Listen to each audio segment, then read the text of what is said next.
Hello, welcome to another video. As you can tell from the title and the thumbnail, today I am bringing you my January haul. I know we're a little ways into February, but with the first week of February being Polathon, it is Polathon as I'm filming this, I just had not had the time to film this until right now. So sorry for the slight delay, but I'm here with it now, and that's what matters. Yeah, I acquired a few books in January. I have 12 books that have been hauled in January, which is a lot for me because normally I don't have enough hauled books in order to do a monthly haul, but I definitely do for January. I don't know if I will keep this pace up for the rest of the year. Hopefully not. But I have 12 to show you now. However, only 5 of those did I purchase. Go to a bookstore and purchase. So, I mean, that makes it slightly better, right? I'm gonna kick this off with the books that were gifted to me in the month of January. Thank you so much to those of you who send me books from my wish list. It means so much to me that you would even think about spending your money on sending me a book. Honestly, incredible. So thank you very much. The first book that I was gifted in January was The Girl the Sea Gave Back by Adrienne Young, and this was sent to me by Jamie. Thank you so much, Jamie. Honestly, took me by surprise and I'm so thankful. Thank you so much. The naked cover of this one is also gorgeous. Look at that. Beautiful. So Adrienne Young is the author of The Sky in the Deep, yes, which I didn't love, but I'm still intrigued by. What I did love about Sky in the Deep was the way that the mythology and folklore was woven into it. However, I believe it was her debut novel, so I'm hoping that this one is just better written, because the big issue I had with Sky in the Deep was the writing style. It didn't mesh with me. It was very, I did this, he did that, I said this, he said that. So I'm hoping that the writing style will have developed a little bit for this one. I think this is about a girl who can read the future in stones, I think. Tova was a child when she was discovered washed ashore in a half-burned boat by the Svel clan. The sacred symbols and staves inked over every inch of her skin marked her not only as a member of the Kyr, but as a truth tongue. The Svel believe her cursed, forsaken by her own people, but Tova's ability to cast the rune stones and interpret the web of fate woven by the spinners makes her valuable.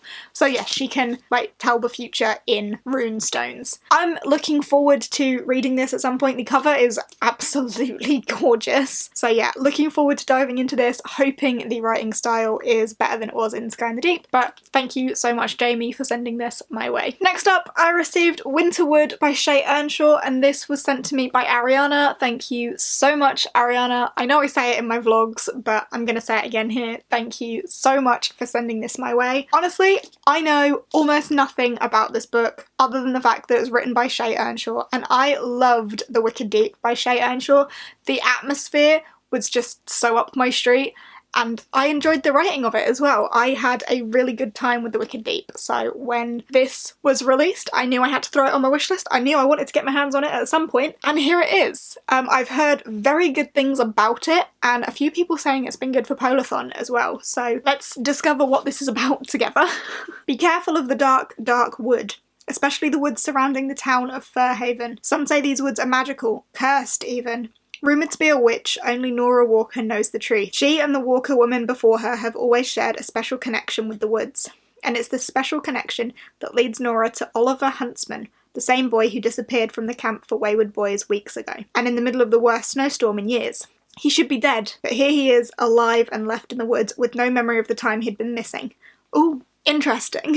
But Nora can feel an uneasy shift in the woods at Oliver's presence, and it's not too long after that Nora realises she has no choice but to unearth the truth behind how the boy she has come to care so deeply about survived his time in the forest and what led him there in the first place. What Nora doesn't know, though, is that Oliver has secrets of his own. Secrets he'll do anything to keep buried, because as it turns out, he wasn't the only one who went missing on that fateful night all those weeks ago.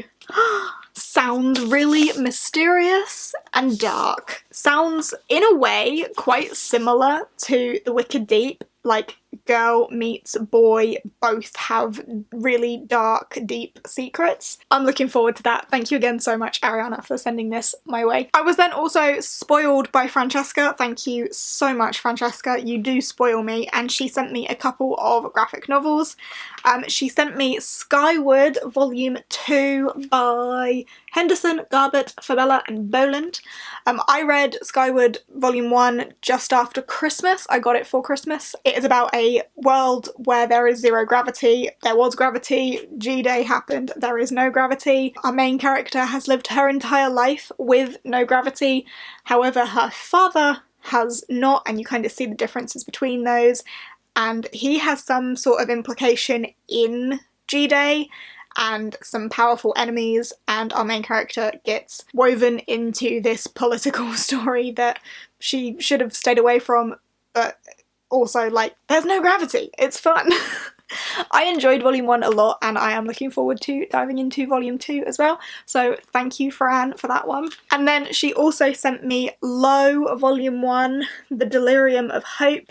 I don't know too much about this, but the art style is absolutely gorgeous. I think humanity are living underwater because of something that's happened to the earth, and underwater's the only, like, safe place to be, but some characters have to venture to the surface. In the distant future, the sun's premature expansion has irradiated Earth, sending humanity to the lowest depths of the seas, hidden within radiation-shielded cities. After tens of thousands of years, a single probe returns, crashing on Earth's surface, a now alien place no human has seen for millennia. Stell Kane and her husband Joel, the last helmsman of the once great city of Salus, must rise from the depths of mankind's despair and journey to the surface in search of salvation.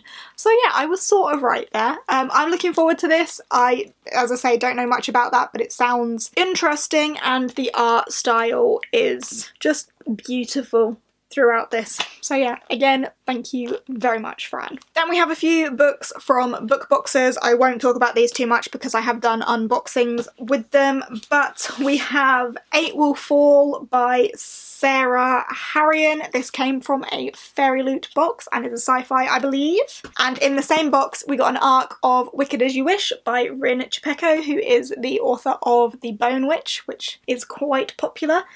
This sounded good to me. I can't remember it off the top of my head, but it is 100 Names for Magic Book 1. Something about a magical city, and I seem to remember there being mention of like a snow queen or a snow witch or something, but sounded good to me. And then the more recent Fairy Loot book, Woven in Moonlight by Isabel Ibanez, or I tried the pronunciation in my last video and I haven't looked it up yet, but I want to say Ibanez, sorry, but this also sounded really good to me as well. If you want a little more information on those books, then check out my unboxings for them. Then we have books that I actually went out and purchased myself. So I took a trip to Tesco and they had, you know, bargain books. Never usually do they have books that I'm personally interested in, but they did this time. They had The Binding by Bridget Collins, which is a book about a book, which seems to be a really popular thing at the minute. Everyone is loving books about books, and I'm no exception to that. I think this follows a young boy who becomes an apprentice to a bookbinder, and these books like hold memories or something. Like people get the binder to bind their memories and then they forget them because they're bound, something like that. I've heard very good things about this. I've heard that it's quite slow going. Everyone seems to really like it, so I have it for whenever I fancy reading that. And then I also picked up Recursion by Blake Crouch. I nearly bought this at full price and then that same day saw it in Tesco for like bargain price of £3.50. So happy to have my mitts on this. I have not read anything by Blake Crouch yet, but I just have a feeling that I'm going to like it. I haven't read Dark Matter. I've been meaning to for so long, and now this one's out as well and I really want to read it. I know that G from Book Roast absolutely loves Blake Crouch's stuff, so I've heard great things about it and I think I'm gonna love it. I just need to get round to actually reading it. I have absolutely no idea what this is about, soz. Then in the Waterstones sale, I managed to pick up volume 2 and volume 3 of Rat Queens. I have been on the lookout for these for so long. I've got volume 1, I read volume 1 probably about 2 years ago now, and did not continue because I couldn't get my hands on volume 2, and then I saw it in the Waterstones sale and then saw volume 3, or actually I saw volume 3 and then saw volume 2 in the Waterstones sale and had to get my hands on them. I want to reread volume 1 before I go into these, but I've been wanting to get my hands on them for a long while, and I want to read more comics and graphic novels and stuff in 2020, so this is a great stepping stone for that. I'm excited. It's about a group of like kick-ass ladies with weird magical powers, and I think they're like hired hit people, like they murder for money. Something like that. It's been a while since I read the first one, but I'm very, very excited to read these. And then finally, also in the Waterstones sale, I got my hands on Starsight by Brandon Sanderson. I read Skyward by Brandon Sanderson in January and absolutely adored it. Needed to get my mitts on the second one, and there it was in the January sale for half price. I think it's supposed to be, yeah, this is supposed to be £20 and it was 10, so bargain. I am very excited to read this. I loved the first one so much. It was my first exposure to Brandon Sanderson, so I'm eager to carry on with it. If you don't know what this series is about, it's about a young girl called Spencer who always wanted to be a fighter pilot, but because of the shame of her father's past, he was a coward who ran from battle. That shadow has always fallen over Spencer, and people think very lowly of her for her father's actions. But you know, the planet's at war, so who knows what's going to happen. But yeah, I love the first one so much, so I'm very eager to get to this one and happy to have got it for such a bargain price. And there we go, that is my January book haul. I definitely acquired a fair few books this month. As I say, maybe I won't keep that pace throughout the rest of the year because that's a lot of new books. But I am grateful for this stack nonetheless. Thank you to those of you who sent things my way, I really do appreciate it. And I have a lot of really good books to be getting on with, and books that will help with my goals as well. You know, reading more Sanderson, reading comics as well. Oh, I'm excited. I'm happy to have them all, and now I get to squeeze them all onto my shelf somewhere, and I've definitely not got the space for all of these things. Oops. If you have read any of these books and have anything that you would like to let me know about them, which one should I prioritise, etc., then please do let me know down below. Of course, don't spoil anything though, because I have not yet read them. But otherwise, I hope you have enjoyed, and I will see you next time. Bye!